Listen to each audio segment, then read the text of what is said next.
ልብን የሚያጨልሙ አራት ነገሮች አሉ ይላል። ባልንጀራን መጥላት፣ ባልንጀራን መንቀፍ፣ በባልንጀራ መቅናት፣ ባልንጀራን ማክፋፋት። አራቱ ሰውን ልቡን ያጨልሞታል። በእነዚህ የጨለመ ሰው እግዚአብሔርን ማየት አይችልም ይላል። ልብ የሚጨልመው በእነዚህ በአራት ነገሮች ነው። ባልንጀራን መጥላት፣ መንቀፍ፣ በባልንጀራ መቅናትና ማክፋፋት።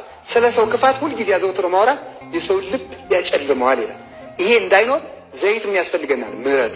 ዘይት ምን ያስፈልገናል? ትሕትና። ዘይት ምን ያስፈልገናል? ፍቅር።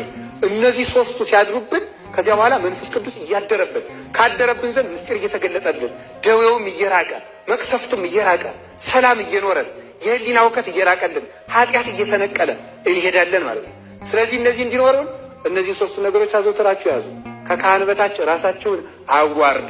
እንዲህ የሆናችሁ እንደሆነ ዘይቱ አላችሁ። ዘይት ኃይል ይሰጣል። ዘይት ኃይል ይሰጣል ብያቸዋለሁ። ፍቅር ኃይል ይሰጣል። ትሕትና ኃይል ይሰጣል። ምሕረት ኃይል ይሰጣል። ምጽዋት ኃይል ይሰጣል። ኃይል ሰጥቶም ያሸንፋል። ደካሞቹ አባቶቻችን ብርቱውን ዓለም ያሸነፉት በምንድን ነው? በፍቅር ነው። ጌታችን ኢየሱስ ክርስቶስ ደክሞ ዓለምን ያሸነፈው ስለ ፍቅር ነው። ፍቅር ያለው ሰው ደካማ ነው፣ ግን ዓለምን ያሸንፋል።